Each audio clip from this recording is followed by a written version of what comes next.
हिंद विद्यार्थियों, हमने इसके पहले आपको एग्जाम्पल पढ़ा दिया।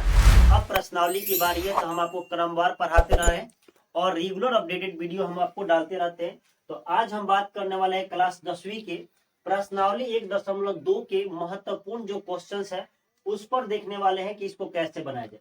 तो पहला जो क्वेश्चन है वो कह रहा है कि निम्नलिखित जो संख्या दी गई है उसको केवल अभाज्य गुणनखंड के रूप में व्यक्त करना है। देखिए, बिहार बोर्ड इतना कमजोर बोर्ड भी नहीं है कि आपको सभी क्वेश्चन उठाकर पूछ देगा। ये वो सीधे पूछता है ऑब्जेक्टिव में, ये सब्जेक्टिव में नहीं पूछता है, ये सीधे पूछेगा ऑब्जेक्टिव में, और ऑब्जेक्टिव में कुछ चेंजिंग करके पूछेगा। और देखिए यहाँ पर तो आपको लेकिन बात यह है कि बोर्ड कुछ कंटेंट देता है कि आपको वर्क क्या करना है, वर्क के आधार पर ही तो ऑब्जेक्टिव पूछेगा। ये जब भी क्वेश्चन पूछेगा तो आपसे ऑब्जेक्टिव में ही पूछेगा, और पूछने के तरीके क्या होंगे आपको बताते हैं, और बहुत विगत वर्षों में पूछा भी गया है। पहला 140, 140 का अभाज्य गुणनखंड यहाँ करते हैं, एक नंबर के यहाँ सॉल्व करते हैं। 140 अभाज्य गुणनखंड सभी लोग किए हैं, हर एक क्लास में मिल जाता है। तो सबसे छोटी संख्या 2 से किया जाए, 2 से करेंगे तो कितना होगा 70, फिर 2 से करेंगे तो 35, और ये 5 से होगा तो कितना होगा 7 5 35, और 7 से होगा तो 1। इतना तो उसका अभाज्य गुणनखंड हो गया। अब इसको रूप लिखना है, तो 140 बराबर हम क्या लिख सकते हैं, 2 गुने 5 गुने और 7, ये तो हो गया उसका रूप। अब इसको जब 2 है तो 2 का पावर 2 लिखा जा सकता है, 5 का पावर 1 लिखा गया, और 7 के पावर कितना 1। ये आपको सब्जेक्टिव में नहीं पूछेगा। अब सुनिए कि ऑब्जेक्टिव में पूछेगा कैसे, बस यही कहेगा क्वेश्चन में कि 140 के अभाज्य गुणनखंड करने पर 2 के कितने घात आएंगे। ऐसे क्वेश्चन ऑब्जेक्टिव में पूछे जाते हैं। तो इन सभी क्वेश्चन को, तो यहाँ 2 के घात कितने होंगे 2, ऐसे ही क्वेश्चन ये पूछे जाएंगे। इसी तरह इसके और भी क्वेश्चन है, जैसे 156 है, तो 156 में करिएगा, तो जब सम संख्या होता है तो 2 से किया जाता है ताकि आसानी से वो कट जाए। 2 से करेंगे तो 7 दूना 14, 8 दूना 16, ये कटेगा। फिर 2 से करिएगा तो 3 दूना 6 होगा, और 9 दूना 18, अब 39 हो गया। तो 3 बार में करेंगे तो 13 3 39, और 13 होगा तो कितना हो जाएगा 1। तो एक ये बन गया। इसका कितना होगा 156 का, तो 156 बराबर होगा 2 गुने 3 गुने कितना हो जाएगा 13। फिर इसको केवल गुणनखंड के रूप में व्यक्त करना है, तो बस इसको हम 2 के पावर 2, 3 के पावर 1, और 13 के पावर कितना लिख सकते हैं 1 लिख सकते हैं।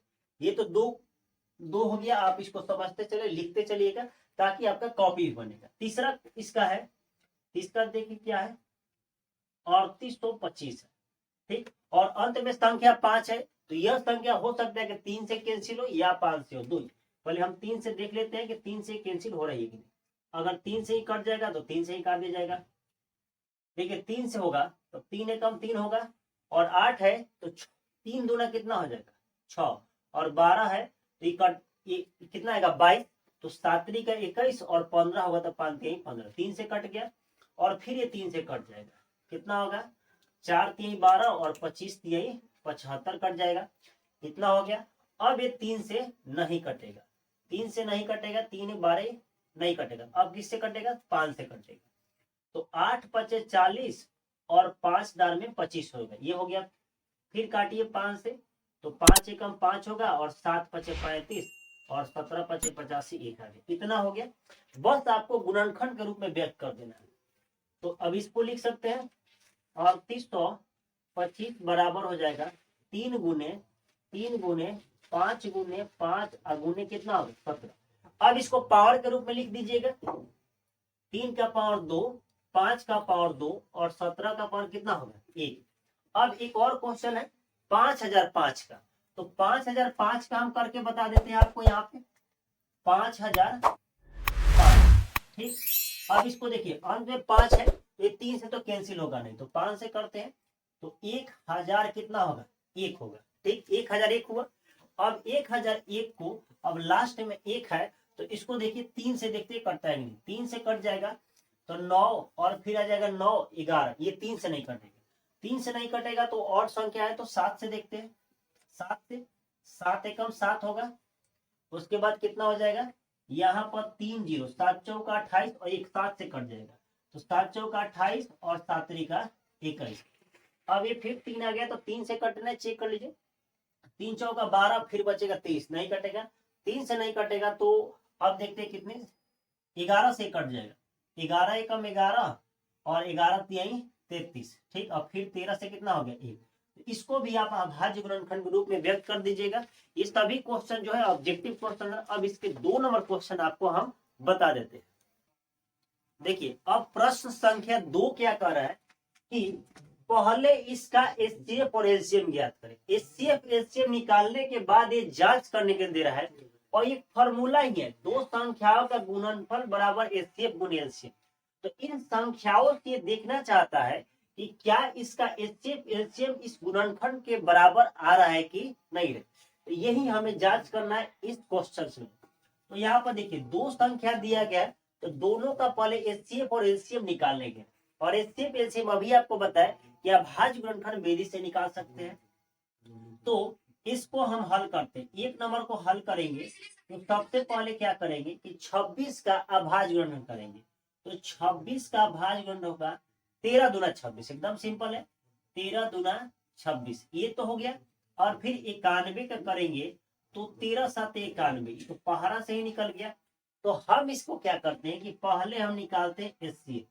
तो इसलिए एचसीएफ बराबर कितना आ गई, आपको याद होगा कि पिछले वीडियो में हम आपको अभाज्य गुणनखंड विधि से एचसीएफ निकालने के लिए बताया था। अगर नहीं देखी है तो उस वीडियो को जरूर देखिए। और देखिए दोनों में शामिल कितना है 13, एचसीएफ कितना हो गया 13, एक तो क्लियर हो।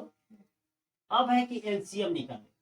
तो एलसीएम कैसे निकालेंगे, पहले जो 2 कॉमन है ना उसको एक बार लिख लेना है। 13 कॉमन है, और जो जो संख्याएं कॉमन नहीं होगी उन सबको लिखना है। जैसे 2 कॉमन नहीं है और क्या 7 कॉमन नहीं है, तो इसको हम लिख लेंगे। अब 13 दूना कितना होगा 26, 26 पे कितना से गुना कर देंगे 7 कर दीजिए, 7 छक 42 हो जाएगा, और 7 दूना 14, 4 कितना होगा 18, 182 आ गया। अब क्वेश्चन का है कि जांच कीजिए। तो अब यहाँ लिखते हैं अब संख्याओं की जांच, संख्याओं की जांच। अब संख्याओं की जांच होगी, और जांच कैसे करना है, तो यहां लिखा है दोनों संख्याओं का गुणनफल, यानी अब लिखना है चूंकि दोनों संख्याओं का गुणनफल, संख्याओं का गुणनफल करना है। अब बराबर क्या करना है एचसीएफ गुणे एलसीएम नहीं करना है, एचसीएफ गुणे एलसीएम। अगर ये दोनों बराबर आ गया तो यानी ये संख्याएं जो कह रहा है उसकी जांच सत्य होगी, यानी आंसर हाँ में होगा। अगर बराबर नहीं आता है तो आंसर का जवाब ना होगा। देखिए दोनों संख्या क्या है, तो 26 और 91, 26 और 91 एक संख्या है, और इसका एचसीएफ कितना आया है, तो एचसीएफ आया है 13, और गुणे एलसीएम कितना आया है तो 182। इतना तो सही है। अब क्या करना है कि दोनों संख्याओं का जो गुणनफल करना है उसको गुना करना है, और जो आपका एचसीएफ और एलसीएम आया है, जो यहाँ पर जैसे 13 है और 182, इसको गुना करना है।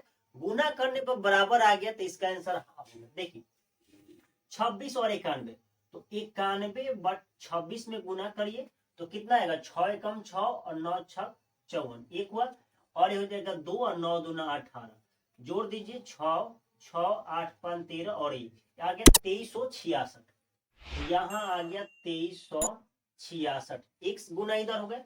अब इधर का गुना करिए तो कितना है 182 और है 13, गुना करिए 3 दूना 6 8 के 24, और ये कितना होगा 3 1 4, एक हुआ। इसके बाद हो जाएगा सेम 182 आ जाएगा, 2 होगा 8 होगा 1 होगा, तो इसको जोड़ दीजिए कितना आएगा 6 6, और ये कितना होगा 8 4 12 1 13 और 2। देखिए दोनों बराबर संख्या आ गया 2366 और 2366, दोनों संख्या एकदम बराबर आ गया। तो बराबर आ गया तो जांच को जो क्या है सत्य है, तो इसका जवाब क्या होगा हाँ होगा। देखिए अगर आप इन सभी को समझ ले, देखिए क्या करना है 26 का भाजन करना है, 91 का करना है, तो आपको पहले निकालना है एचसीएफ, तब निकालना है एलसीएम। तब जांच कैसे, देखिए दोनों संख्या का गुना कर दीजिएगा, उसके बाद जो एचसीएफ और एलसीएम आया ना उसको गुना करें। अगर बराबर आ गया तो आंसर होगा हाँ, अगर बराबर नहीं आएगा तो आंसर होगा ना। तो ये जो 2 और 3 है इसका आपका वर्क है कि आप ऐसे ही इसको सॉल्व करिए और सॉल्व करके बनाइए और उसको बराबर अंदर का हाँ लिखिएगा, नहीं आएगा तो ना लिखिएगा। अब हम इसके तीसरे जो क्वेश्चन है उसको आपको समझाते हैं कि वो कैसे बनेगा। देखिए अब जो क्वेश्चन है ये क्वेश्चन सेम उदाहरण का क्वेश्चन है। उदाहरण में आपको जो 7 और 8 जो बताए थे 6, 7, 8 वही सेम क्वेश्चन है कि अभाज्य गुणनखंड विधि से एचसीएफ और एलसीएम कैसे ज्ञात करें। वहां भी आपको बताए थे कि इन संख्याओं को गुणनखंड तोड़िएगा, जो कॉमन आएगा वो एचसीएफ आएगा। तो देखिए इसको एक एक करके यहाँ पर हल करके आपको बताते हैं। पहला जो है 3 संख्या है और 3 में पहला संख्या क्या है तो 12 है। 12 का भाज्य गुणन कितना होगा, 4 3 12 होता है तो 2 दूना 4 होगा और 4 3 कितना हो जाएगा 12, एक हो गया। दूसरा कितना है 15, तो ये तो सिंपल है, 5 3 15, 3 5 15 हो जाएगा, ये हो गया। उसके बाद है 21, 21 होगा 3 गुने 7, ये तो हो गया भाज्य गुणनखंड। अब ये 3 संख्या है तो एचसीएफ कैसे निकाले। देखिए हम आपको एचसीएफ उस समय बताए थे कि जो तीनों संख्याएं में शामिल हो वही एचसीएफ होता है। जैसे इसमें देखिए 3 तीनों में शामिल है और कोई संख्या जो है तीनों में शामिल नहीं है, तो 3 हो जाएगा क्या एचसीएफ, एक तो निकल गया। दूसरा है इसलिए एलसीएम, एलसीएम बराबर क्या होगा कि जो संख्याएं कॉमन हो तो उसमें से एक रहेगी और बाकी जितने हो सभी आएंगे। जैसे इनमें तीनों में 3 था, एक 3 लिख लिए। ये जो दोनों 2 है ना किसी में नहीं है तो दोनों 2 को लिखना पड़ेगा। ये 5 जो है किसी में नहीं है तो 5 भी लिखना होगा और 7 भी। इन सबको गुना करेंगे तो वो होगा एलसीएम। गुना करिए, 3 दूना 6, 6 दूना 12, 12 25 60 और 60 में गुना कर देना है कितना से 7 से, 7 6 42, 420 आए तो 2 तो निकल गया एचसीएफ और एलसीएम। ये बोर्ड मॉडल क्वेश्चन है, ध्यान रखिएगा ये बोर्ड में पूछता है। अब दूसरे का देखते हैं तो दूसरा का हल यहाँ पर कर देते हैं। दूसरा देखिए कितना है 17 है, तो 17 तो किसी संख्या से भाज्य नहीं होगा तो 1 गुना 17 लिखना ही पड़ेगा आपको क्योंकि एचसीएफ दर्शाना है। दूसरा है 23, ये भी 1 गुने 23 होगा। और तीसरा है 29, तो 29 भी किसी संख्या से नहीं कटता है तो 1 गुने 29 हो जाएगा। फिर उसी तरह कि इसका एचसीएफ निकालना है तो एचसीएफ देखिए तीनों में कॉमन क्या है, कुछ भी संख्याएं कॉमन नहीं है तो एक तो जरूर है, यहां से पक्का समझ में आया। तो एक हो गया आपका क्या एचसीएफ। अब बात करें कि एलसीएम कैसे होगा, तो हम आपको बताए थे जो कोई कॉमन ना हो उन सभी संख्याओं को एक ही जगह लिखा जाए। जैसे कितना है 17 गुने 23 और गुने 29, इसको गुना करेंगे तो आएगा एलसीएम। गुना करिए, 17 तिया 51 और 17 दूना कितना हो जाएगा 34 और 34 और 5 हो जाएगा 39 और गुने कर देना है 29। अब 29 से गुना कर देते हैं 391 और गुने हो जाएगा 29। गुना करिए, 9 एकम 9 होगा, 9 9 81 हो जाएगा तो कितना होगा 8 और 29 27 और 27 8 कितना हो जाएगा तो 35, एक हुआ। दूसरा गुना करिए, कितना हो जाएगा इसके दुगुना कर देना है, 2 हो जाएगा, 9 दूना 18 होगा, 3 दूना 6 1 7 होगा, जोड़ दीजिए कितना आएगा 9 और ये होगा 3, 8 5 13 और 7 3 10 1 11, 11,339, 11,300 हो जाएगा 39। ये जो होगा संख्या ये क्या हो जाएगा इसका तो एलसीएम हो जाएगा। तो एचसीएफ 1, एलसीएम 11,339, इतना समझ में आया। अब तीसरा जो है इसको भी हल कर देते हैं, देख लीजिए क्या होगा। 8 है, 9 है, 25 है, तो 8 को करिएगा तो 2 दूना 4 और 4 दूना कितना हो जाएगा 8, इतना समझ में आया। 9 है तो 3 गुने 3 और 25 जो है 5 गुने 5, ये भी यही सेम है। देखिए इसमें भी कोई नहीं ना मिला था, इसमें भी कोई नहीं मिले, प्रश्नावली का क्वेश्चन था तो इसमें जब कुछ भी नहीं मिला तो सब में तो एक होगा, सभी में तो एक संख्या से गुना कर सकते हैं, तो इसलिए एचसीएफ बराबर कितना हो जाएगा 1, ये तो पक्का है। दूसरा कि एलसीएम बराबर क्या, तो जो संख्याएं शामिल नहीं वो सभी को लिखना हो।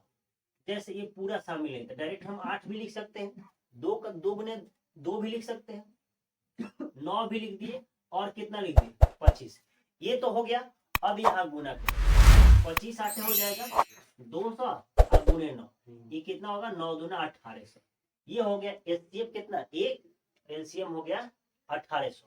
और तभी मान लीजिए कि एग्जाम में आपसे एक ही क्वेश्चन पूछेगा, अगर कोई एक ही पूछा तो लास्ट में इसको लिख दीजिएगा अतः अतः संख्याएं संख्याएं कितना है, तो 12, 15 और 21 का एचसीएफ बराबर कितना आया है 3 और एलसीएम बराबर कितना आया है 420। इतना आपको जरूर लिखना होगा अगर बोर्ड के एग्जाम में लिखेंगे। एक लास्ट क्वेश्चन आपको बता देते, थोड़ा सा वीडियो लंबा इसलिए हुआ ताकि आपको सभी क्वेश्चन एक ही वीडियो में बता दे।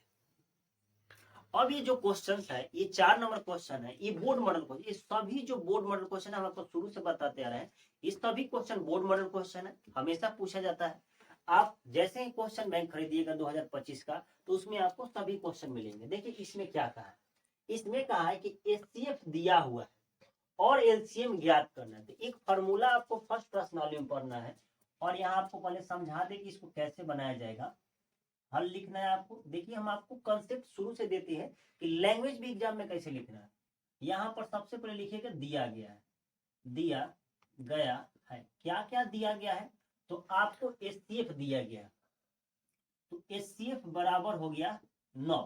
देखिए इसमें दो संख्या है, तो पहला संख्या दूसरा संख्या तो दिया, तो यहाँ दिया है पहली संख्या, तो पहली संख्या कितना है 306, एक हो गया। उसके बाद दिया गया है दूसरी संख्या, दूसरी संख्या भी दिया गया है, ये कितना है 657 और निकालने को क्या कहा है, तो एलसीएम निकालने को कहा है।